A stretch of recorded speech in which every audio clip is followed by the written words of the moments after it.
సింపుల్గా చెప్పాలంటే sub titles లేకుండా ఫ్యామిలీ వీక్ని నడిపించాలని ప్రయత్నం చేస్తుండు బిగ్ బాస్ మామ.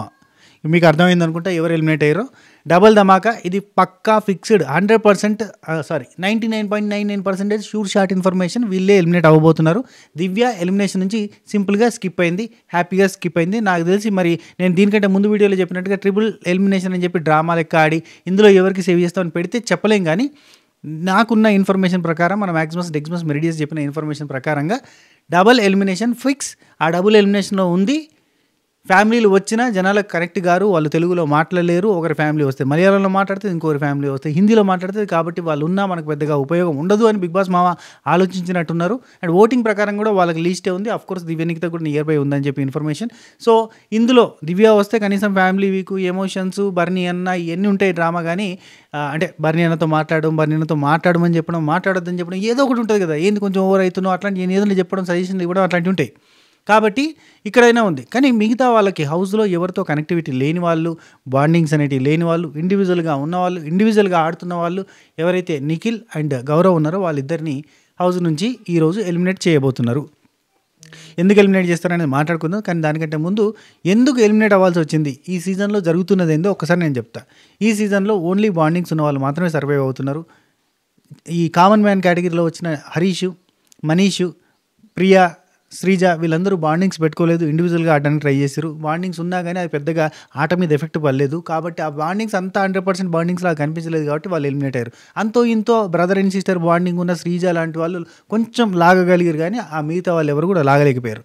ఎప్పుడైతే ఈ కామన్ మ్యాన్ కేటగిరీలో వచ్చిన ఈ డెమాన్ పవన్ కానీ కళ్యాణ్ కానీ ట్రాక్ పెట్టుకోవడానికి ట్రై చేశారు. స్టార్టింగ్ అంతా ట్రాక్ కోసం ట్రై చేశారు. లిటరలీ కనబడ్డది. ఇప్పుడు ఏదో కొత్తగా వాళ్ళు ఆడిరు, పొడి చేసారు, పీకిరు అని చెప్పి మనం అవన్నీ మర్చిపోతే కాదు. వీళ్ళు మంచిగానే ఆడుతున్నారు. కానీ అప్పుడైతే ట్రాక్ కోసం గట్టిగా ట్రై చేశారు. సో ట్రాక్ని సెట్ చేసుకున్నారు కాబట్టి కళ్యాణ్ తనుజాతో ఒక బాండ్ ఏర్పరచుకున్నాడు. రీతు చౌదరితో డెమాన్ పవన్ బాండ్ ఏర్పరచుకున్నాడు. కాబట్టి సర్వే అవుతూ వచ్చిండు.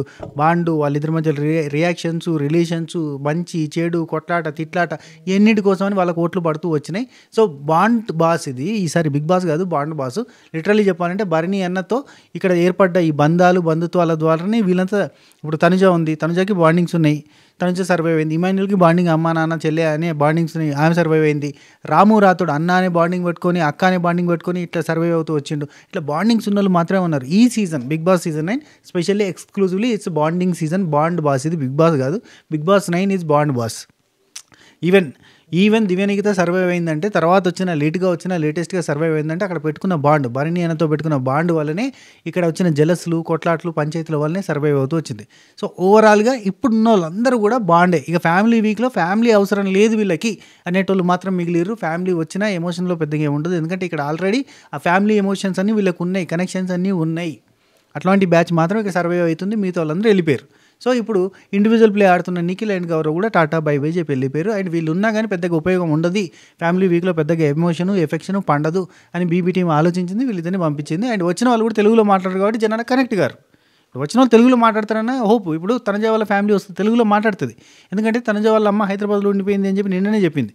సో అండ్ ఆమెకు తెలుగు వచ్చి కాబట్టి కాన్ఫిడెంట్గా బెంగళూరు నుంచి తెలుగు స్టేట్కి వచ్చి ఇక్కడ సర్వే అవుదామని ఆమె వచ్చేసింది అని అంటే అంత ఇంత తెలుగు వస్తేనే వస్తుంది కదా. వాళ్ళ అమ్మ వస్తుంది హౌస్లోకి ఖచ్చితంగా. వాళ్ళ అమ్మ రాదు, వాళ్ళ సిస్టర్ వస్తుంది. వాళ్ళ సిస్టర్ ఇంగ్లీషు తెలుగు మిక్సింగ్లో, కన్నడ తెలుగు మిక్సింగ్, ఇంగ్లీష్ అన్నీ కలిపి కొట్టేస్తుంది. కాబట్టి ఆటోమేటిక్గా తెలుగు సీరియల్ 15 ఏళ్ళ నుంచి దాదాపు ఇదే ఫీల్డ్లో ఉండి తెలుగు సీరియల్ చేస్తున్నప్పుడు 10-15 ఏళ్ళ నుంచి.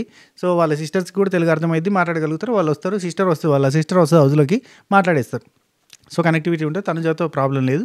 ఇక మిగతా వాళ్ళందరూ తెలుగు వాళ్ళే, తెలుగు ఫ్యామిలీసే వస్తాయి కాబట్టి తెలుగులో మాట్లాడతారు. Kalyan family, Demon family, Ritu family ఎవరు వచ్చినా తెలుగులో మాట్లాడతారు. రీతు వాళ్ళ అమ్మ వస్తుంది హౌస్లోకి, అన్న స్టేజ్ మీదకి వస్తాడు. సో ఇట్లా వీళ్ళంతా కూడా కంప్లీట్గా తెలుగు ఫ్యామిలీస్ వస్తాయి కాబట్టి కనెక్టివిటీ ఉంటుంది. పోయిన సీజన్లో కదా మనకి ఈ పృథ్వీ వాళ్ళ ఫ్యామిలీ వస్తే కన్నడలో మాట్లాడము, ఇటు యష్మి వాళ్ళ ఫాదర్ వస్తే కన్నడలో మాట్లాడడం, నిఖిల్ వాళ్ళ మదర్ వస్తే కన్నడలో మాట్లాడడం, తమిళ్లో మాట్లాడడం, ఇట్లా ప్రతి ఒక్కరి ఫ్యామిలీస్ అన్నీ కూడా ఇట్లా రకరకాల మలయాళం అనుకుంటా రకరకాల లాంగ్వేజ్లో మాట్లాడడంతో కింద సబ్ టైటిల్స్ వేసారు పోయినసారి. అట్లాంటి సబ్ టైటిల్స్ పంచాయతీ లేకుండా క్లియర్ చేసుకున్నారు బిగ్ బాస్ మామ. సరే ఇప్పుడు నిఖిల్ ఎందుకు ఎలిమినేట్ అయ్యిండు? నిఖిల్ ఫస్ట్ థింగ్, ఈ సీజన్లో బాండింగ్స్ లేకపోతే వర్కౌట్ కాలేదు. బాండింగ్స్ తోటే సర్వైవ్ అయ్యారు, బాండింగ్స్ ఉంటేనే సర్వైవ్ అయ్యారు. ఇవి నాకు బాండింగ్స్ లేవు, ఫస్ట్ నెగిటివ్. అదంతా టీమప్ అయిపోయారు కాబట్టి ఇక్కడ ఇండివిజువల్గా అయిపోయారు. సెకండ్ నెగిటివ్ ఏంటంటే మనోడు రేసు గుర్రంలో శృతి హాసన్ లెక్క ఎంత ఎంత బాధపడని బయటకు ఎక్స్‌ప్రెస్ చేయడు. ఎంత ఆనందం రాని బయటకు ఎక్స్‌ప్రెస్ చేయడు. ఒక ఫ్లాట్ ఫేస్ పెట్టుకొని ఉంటాడు. సో, ఎక్స్‌ప్రెషన్స్ లేకపోవడము, ఎక్స్‌ప్రెషన్ లేకపోవడం కూడా కాదు. ఎక్స్‌ప్రెస్ చేయకపోవడము. ఆయన ఫేస్‌లో కూడా ఎక్స్‌ప్రెషన్స్ పెద్దగా అంటే సైలెంట్‌గా ఉంటాడు. ఎక్కడ కూడా బాధపడగానే కనిపియదు. కాబట్టి అవన్నీ కూడా నెగెటివ్ అయితూ వచ్చినాయి. అంటే ఆయన కెప్టెన్సీ లూజ్ అయింది నిన్న. బాధపడాలి. బాధపడలేదే. ఎమోషన్ కావాలి. కాలేదే. ఎందుకు అంటే ఎందుకు కావాలన్నా కొంతమంది ఉంటారు కదా! స్థితప్రజ్ఞతతో ఉంటారంటే స్థితప్రజ్ఞత మనిషి సంచిలో పెట్టుకొని మన భుజానికి వేసుకొని పక్కకు పోవుడే. ఈ బిగ్ బాస్ హౌస్‌లో కొంచెం చూపియాలి. ఎమోషన్ అవ్వాలి, ఏడవాలి, బాధాలి అంటే బాధపడాలి. అంటేనే విన్నర్ అవుతారు. లేదంటే ఊరికినే విన్నర్ అవుతట్లేదు ఇయాల రేపు. సో, ఇక్కడ నిఖిల్ ఎమోషన్ చూపించలేదు. ఇంకోటి రెబల్స్‌ని గుర్తుపట్టిన ఫస్ట్ పర్సన్. కానీ రెబల్స్‌ని నేను గుర్తుపట్టిన వీళ్ళే రెబల్స్, బిగ్ బాస్ వీళ్ళే రెబల్స్ అని గట్టిగా మాట్లాడినంటే మాట్లాడలేదు. అండ్ పక్కనోళ్ళని వాళ్ళే రెబల్స్ అని నాకు డౌట్ వస్తుంది. ఖచ్చితంగా వీళ్ళే రెబల్స్ అని ఒప్పించే ప్రయత్నం చేయలే.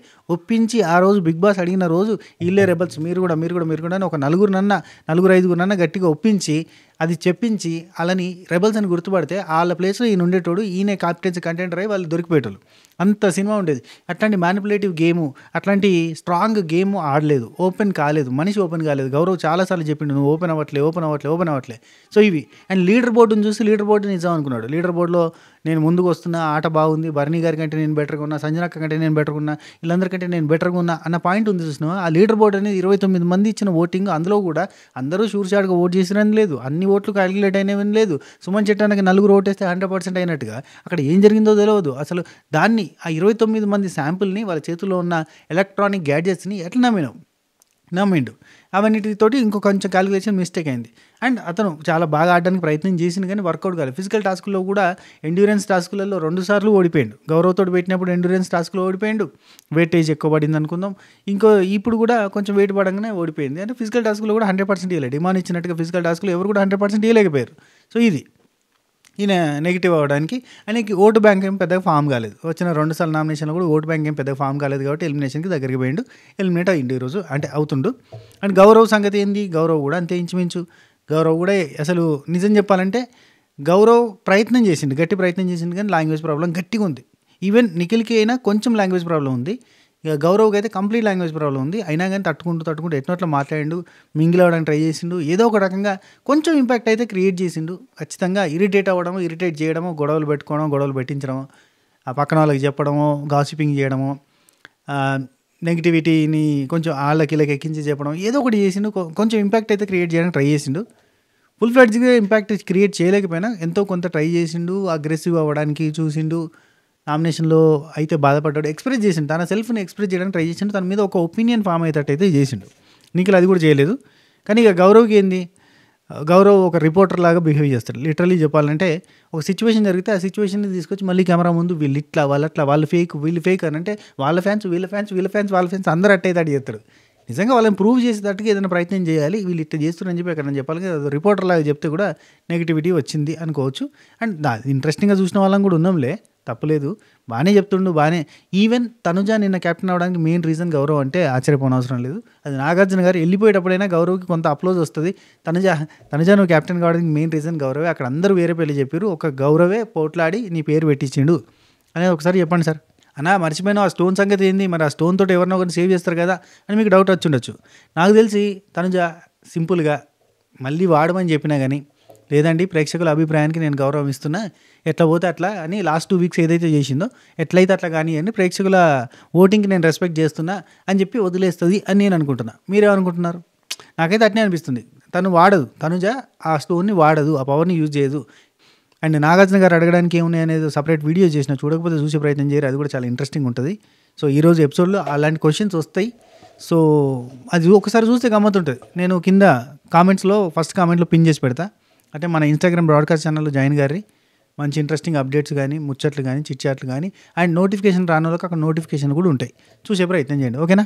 ఇది update. Gaurav and Nikhil eliminate అయ్యారు. మీరు మీ ఫేవరెట్ కంటెస్టెంట్ ఎవరు? గౌరవ్ అండ్ నిఖిల్లో మీకు ఎవరైనా ఇష్టమైన వాళ్ళు ఉన్నారా? ఉంటే బాగుండు అని అనుకుంటున్నారా?